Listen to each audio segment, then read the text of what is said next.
Okay, we are live in Studio B. Jarom Jordan alongside Jason Shepard. Let's bring in our guest of the day. His name is Dennis Dodd, national college football writer for CBS Sports, produced an article that is the crux of our discussion today relative to the Big 12 and the discussions. Dennis, welcome to the program.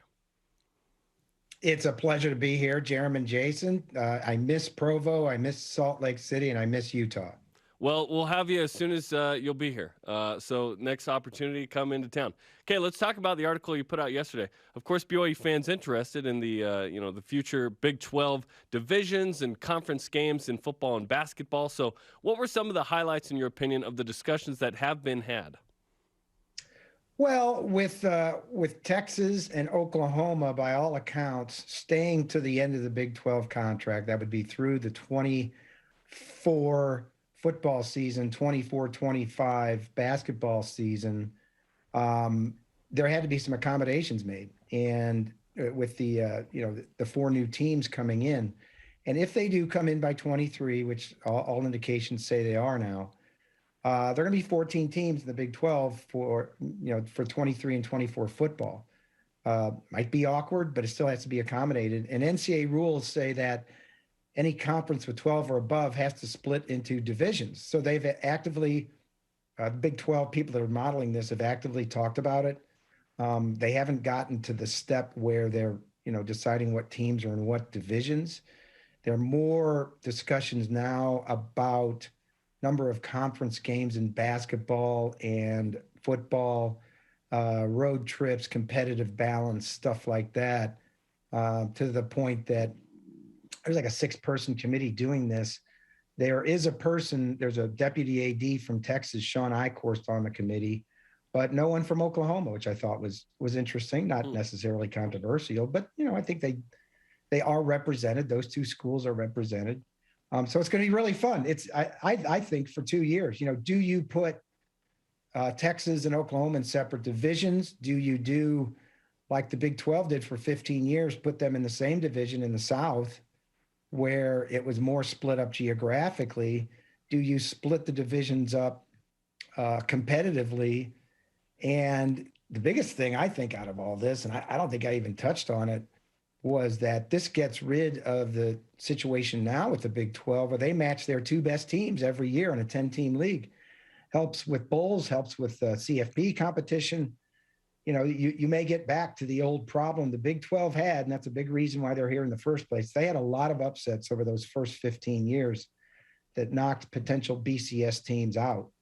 And in the case of 2003, didn't knock Oklahoma out. They lost and still remained number one in the country, believe it or not, after losing to Kansas State. But be that as it may, in any given year, in those 2 years and going forward after that, you could have an 8-4 team beat an 11-1 team, and where are you then with the playoff?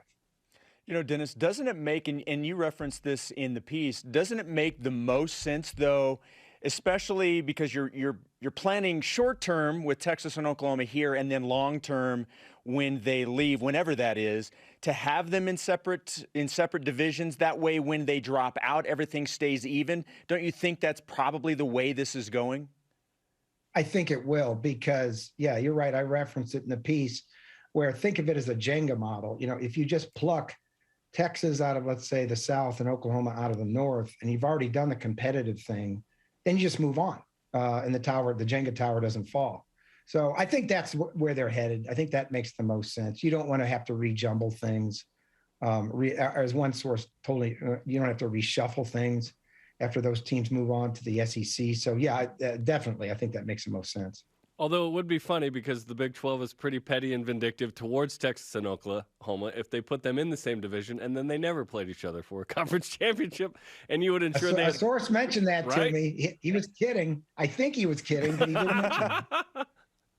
And BYU would love to be in the same division as Texas because there was some real success there in 2013 and 14 with Taysom Hill. But, yeah, BYU fans are excited regardless of how this shakes out.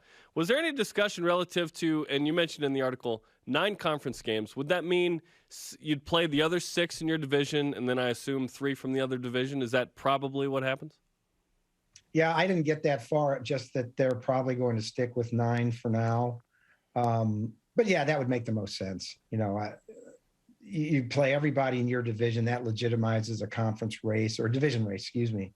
and then you just have a rotating 3 from the other division. I'm trying to think back in the old Big 12 days whether they did that.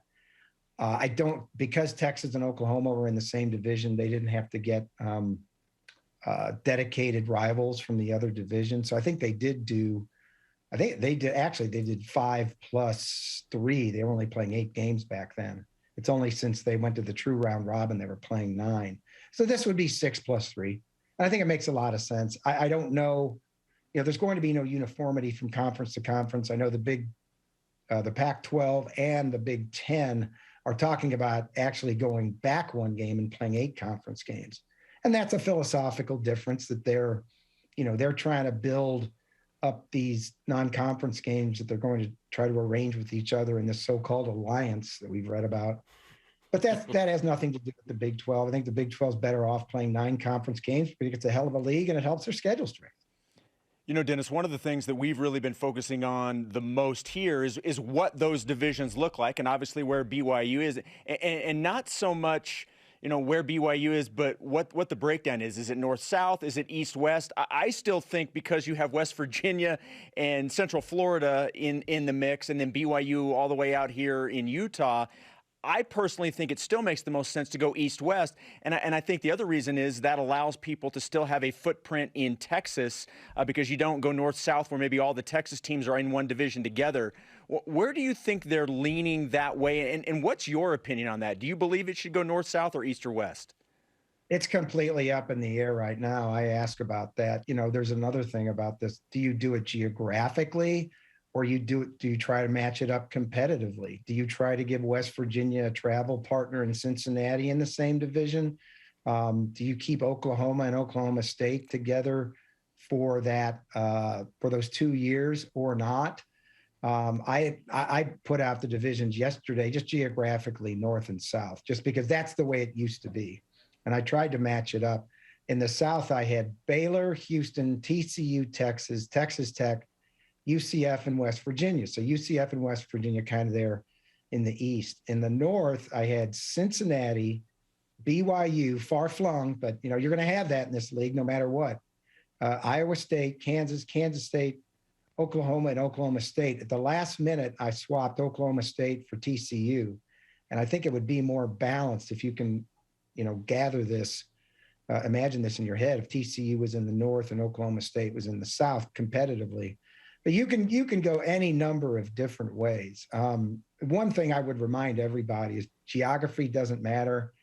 The Big 12 plays in a league right now where it's West Virginia's nearest conference opponent is 900 miles away in Iowa State.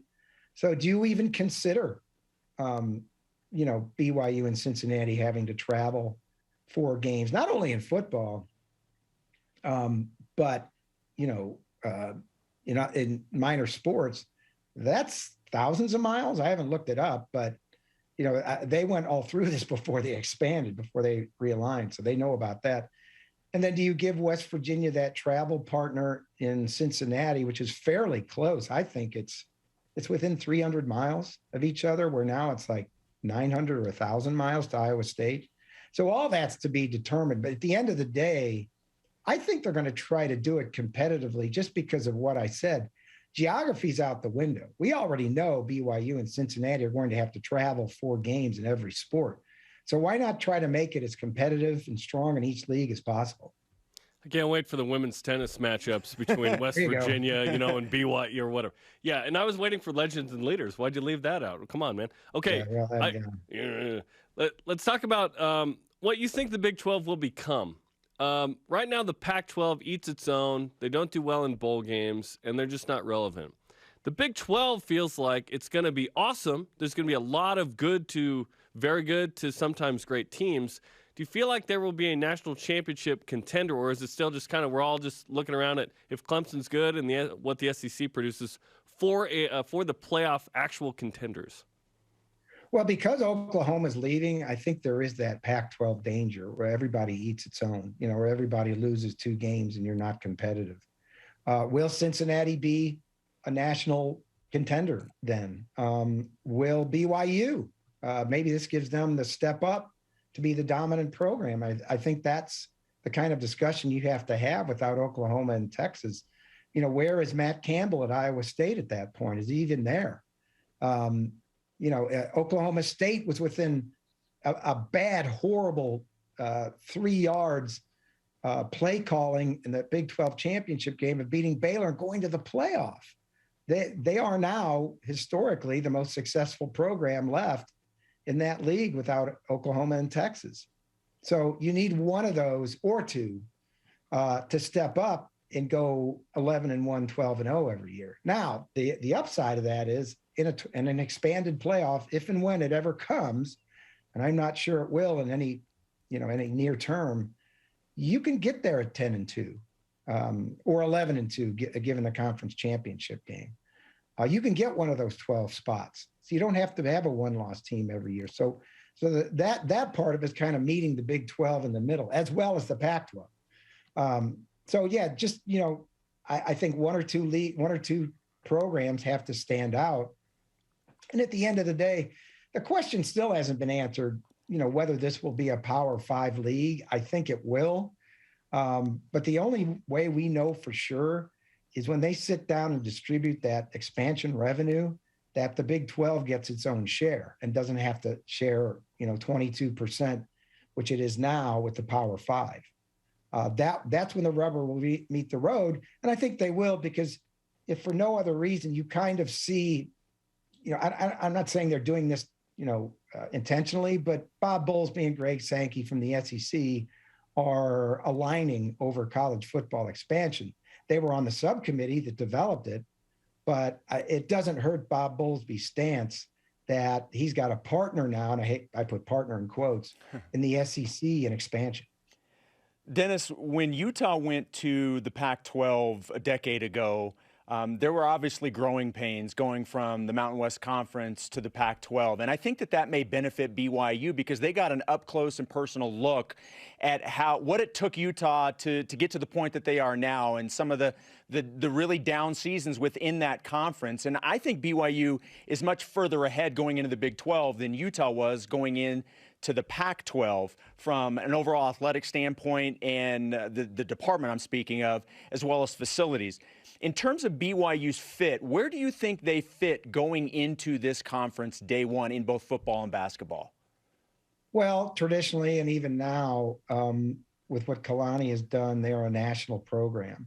In the old Big 12, you could tell recruits, because again, the guardrails here are you can only take 25 in recruiting every year. Hey, you didn't go to Texas or Oklahoma, but do you want to play against Texas or Oklahoma? You know, what are those existing Big 12 schools telling? Okay, do you want to play against BYU? Do you want to play against Cincinnati? Do you want to play against Oklahoma State? The names aren't as sexy as they are now, but I think you can do something like that. There's going to be TV to offer, and I know BYU has its own TV deal with ESPN, but this is going to be totally different. There's going to be money to be made beyond what BYU is making now. The number I hear for the Big 12 might be about $20 million per school, which is a tremendous come down from the existing schools, but a tremendous boost for those 4 schools now that they don't get. So I think BYU can do what it's doing now. They recruit nationally because of who they are. They can recruit to a championship now. I think that's the biggest thing. You can compete for a conference championship, and within that, a spot in the playoffs. You know, do you want to go to the playoffs? Come to BYU. That's something you couldn't really say before. You could hint at it, and it was a long shot, but now it's much, much more realistic. Anything is possible, which is very exciting, and it's merit-based. Yeah. You win, you're in. Let's go. We're talking to Dennis Dodd of CBS Sports about the Big 12. Let's talk about the NCAA convention as well. New constitution. Apparently power is going to be given to the divisions as opposed to the NCAA. Kind of what's going down this week and how important and groundbreaking is this? Well, not to bore people, but I'll just try to summarize it. Maybe I will bore people, but it comes down to this. Forget everything else, NIL, transfer portal, new constitution. The NCAA model is so out of whack and slipped into irrelevancy so much that it's come down to 2 things really now for college athletics. Either They're going to have to collectively bargain with the players. That doesn't necessarily mean they pay them, but they could collectively bargain over things like the transfer portal. Hey, give us 2 years at a school, we'll give you X.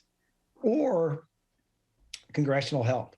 And there's no sign at all that Washington's going to help in terms of regulating NIL. I know it's the wild, wild west. I know there's some things going on out there. I know BYU's at the center of some of those things that people really have some doubts about the deal they've done in NIL.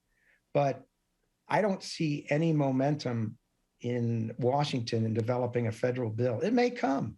I don't know. And great if it does. You know, maybe they say, hey, you can only do X. Right now, all the NCAA says in NIL is you can't do pay for play. Well, you tell me.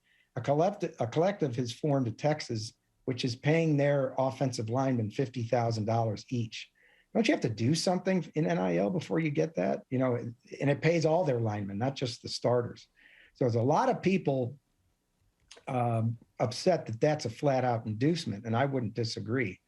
But it is the wild, wild west, and to get their arms around it, there's going to have to be some regulation. What this convention is about is deregulation. Again, forget about NIL and transfer portal and everything else. You're going to see things deregulated that you never thought before. You know, the baseball team that only gets 11.7 scholarships. Well, if we have enough money, why can't we fund 35 full scholarships? And if you can't, oh, good luck. You're going to see, I think you're going to see schools drop out of FBS, at least in the long term. Power Five want more autonomy. They've got a lot of it right now and have since 2015, where they gained a voting edge on such issues. But let's take something like, I just wrote a story this week about the ACC coaches complaining about not having enough players because of everything that's going on to field a team in spring practice. We all know what's going on: opt-outs, injuries, NIL, not NIL, but transfer portal. How about if, you know, the FBS or the Power Five wants to go to 90 scholarships instead of 85? Well, as the voting structure sits right now, the group of five has enough leverage to vote that down, and they would, because it costs more. But the autonomy five, the Power Five, want more voting leverage because they can afford it. And they could pass the rule. Say there's 90 scholarships. And those who can afford it, afford it. Those who don't, what happens? They're at a competitive disadvantage. Maybe not this year, but in 5 years. And then eventually, and I'm just using that one example, you may have to drop out of FBS because you can't compete anymore. I think that's what we're going to see. That's juicy and loaded. Dennis, we appreciate the time. Great insight into the Big 12, the convention, and much more. We appreciate the time, man. All right. I appreciate it, guys. Thank you. Dennis Dodd of CBS Sports. Loaded. That's a lot of great information. I was so excited when I saw that piece come out yesterday. Yeah. And I'm reading through it. And look, and I'm even wearing Big 12 anything. I'm wearing the Big 12 shirt. Yeah. There we go. Yeah, it's just amazing. And the fact that we're talking about this, and every day we're one day closer to BYU being in a P5 conference. And I'm sure we'll break this much more coming up tomorrow, but the NCAA convention and what this could mean for the future of athletics. BYU, of course, sends a representative and has a vote there. It's Liz Darger, who was at the we saw her last night. Banquet last night. So important stuff going down with the NCAA convention. Yeah, we didn't get to hit the Chiefs game with Dennis. He lives in the greater Kansas City area. Yeah, a Dennis I like. Yes, Dennis. Yeah, so I was going to ask him we about had time for a Dennis. Chiefs, yes. Chiefs, Bills, didn't get a chance to do it. By the way, his son did work for the Kansas City Stars, son Rustin, and now with the Athletic, he covers the Kansas City Royals and the Chiefs. So well, look at it's in their blood. How about that? Okay. How about that? Okay, you were especially excited. Big 12 and